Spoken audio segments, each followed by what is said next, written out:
Bonjour, bienvenue dans la série sur l'énergie du vide.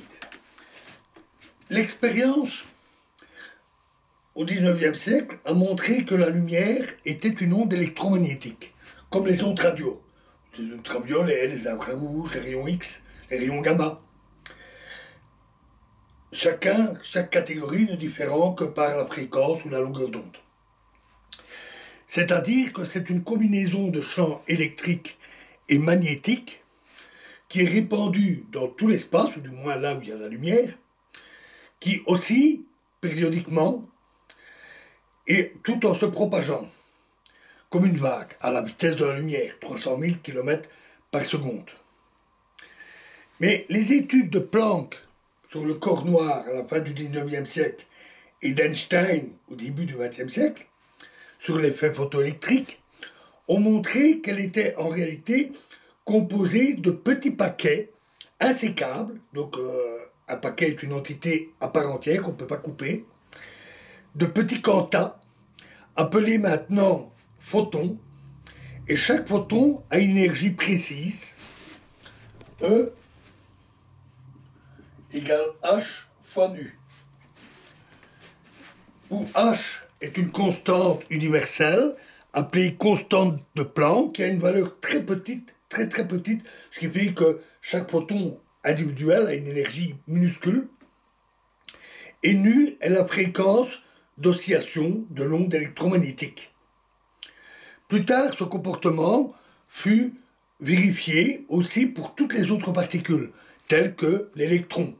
L'électron, qui est la particule qui transmet l'électricité et qui est une petite particule légère qui tourne autour des atomes. Force donc est de constater que les particules ont un comportement à la fois d'onde et de corpuscule, ce qui est tout à fait particulier, qui ne se rencontre pas dans le monde classique, celui que nous connaissons avec nos sens, le monde à notre échelle, où soit on a des ondes comme les vagues, soit on a des corpuscules comme les boules de pétanque, mais pas les deux à la fois. Dans le monde quantique, ils ont ce double comportement. Ce sont des ondes parce qu'ils ont une fréquence d'oscillation et une longueur d'onde. Donc, si on a une onde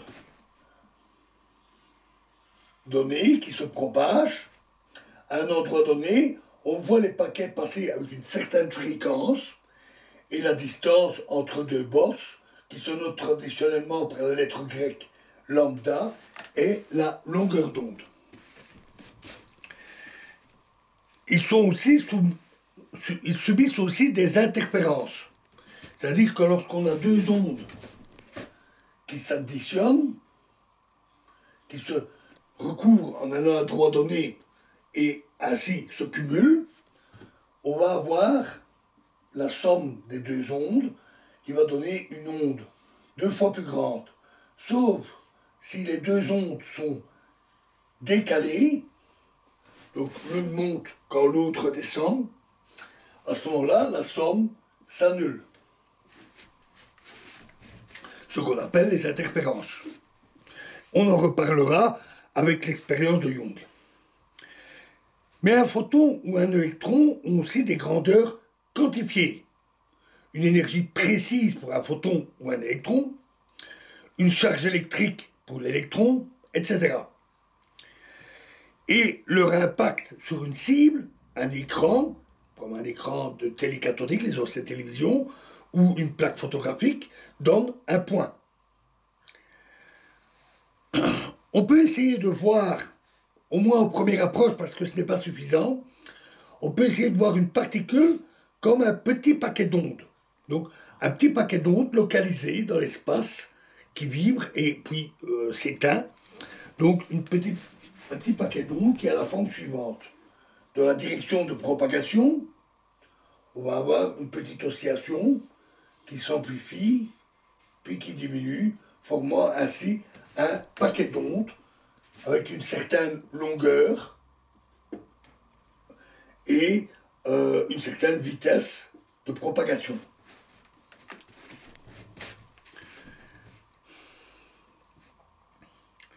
La longueur, plutôt que de la noter n, on va la noter delta x. Donc si on note la direction de propagation comme l'axe des x, les positions x, 1, 2, 3, 4, 5, 6, 7, etc., on va noter cette largeur delta x. C'est une simple notation. Cela représente aussi la position de la particule, mais avec une certaine incertitude, puisque cette position n'est pas tout à fait précise, pas tout à fait ponctuelle. Le paquet a une certaine étendue. La position de la particule, c'est là. Et donc, on a une incertitude sur la position delta x, qui est la longueur du paquet. De plus, il ne s'agit pas d'une onde sinusoïdale. Alors, qu'est-ce que c'est une onde sinusoïdale? Une onde sinusoïdale, c'est une onde parfaitement régulière, qui oscille toujours de la même manière, indéfiniment dans le passé et le futur. Donc infiniment longue. Et ce n'est que dans ce cas-là que l'on peut définir avec précision la fréquence et la longueur d'onde d'une onde, uniquement quand elle est sinusoïdale. Les lois mathématiques, c'est-à-dire la théorie de Fourier, qui permet par exemple de dire qu'une onde quelconque, qui n'est pas sinusoïdale, est une somme d'ondes sinusoïdales, en utilisant des sommes comme ici. Et en faisant la somme de toutes ces ondes sinusoïdales, on peut reconstruire une onde quelconque. Cette théorie de Fourier sur les ondes montre que la longueur d'onde a aussi une certaine incertitude. Plus précisément, on appelle nombre d'ondes la quantité K égale 2π sur lambda, qui est très utilisée. 2π, c'est le nombre pi, hein, et c'est donc 2π divisé par la longueur d'onde donne le nombre d'ondes. Et on a alors une certaine incertitude, non seulement sur la position, mais aussi sur le nombre d'ondes, pour un paquet d'ondes. On a delta K, une certaine variabilité de la longueur d'onde. En utilisant la théorie de Fourier, on montre que l'on a toujours delta x fois delta k est toujours supérieur ou égal, c'est la notation, supérieur ou égal à 1. Toujours.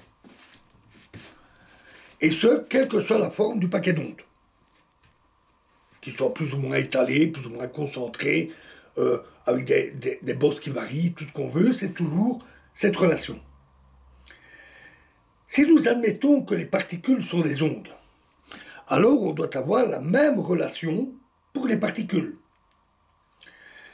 Louis de Broglie, qui a montré que les lois quantiques s'étendaient aussi aux autres particules, il a montré que pour une particule de masse m, comme l'électron, sa longueur d'onde doit être donnée par lambda égale h sur mv. La longueur d'onde est égale à la constante de Planck, qu'on retrouve là. En fait, il a obtenu ça par quelques manipulations mathématiques très simples, utilisant l'énergie d'une particule, son énergie cinétique et des choses comme ça. C'est la constante de Planck divisée par la masse de la particule et par sa vitesse.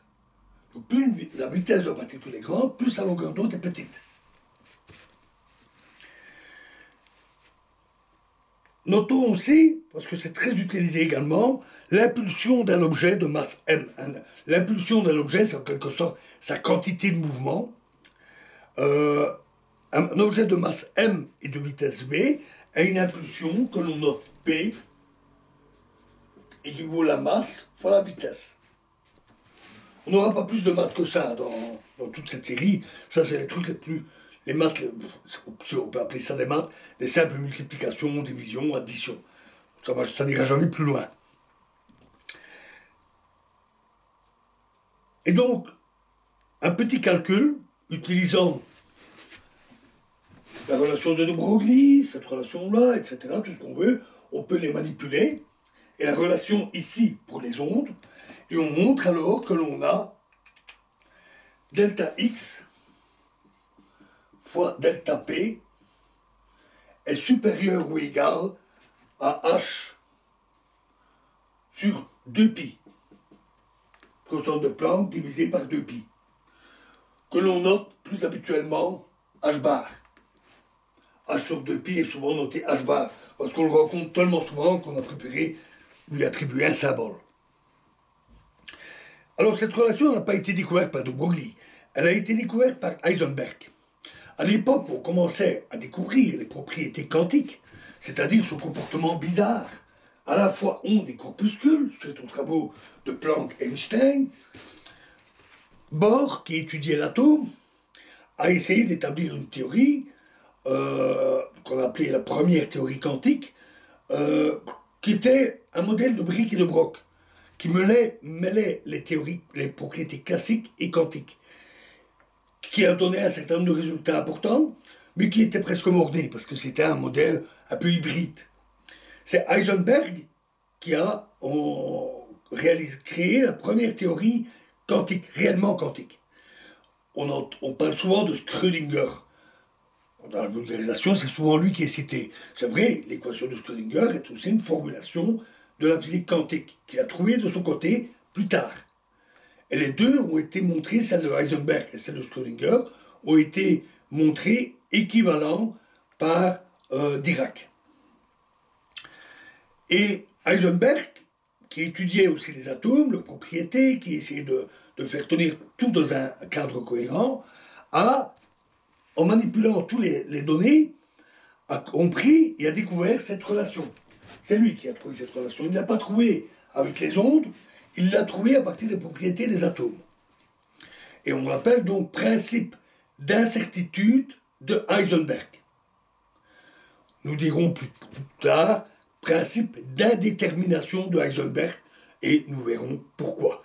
Et donc, dans la prochaine vidéo, nous verrons les conséquences, l'interprétation, la compréhension de ce principe. Je vous remercie.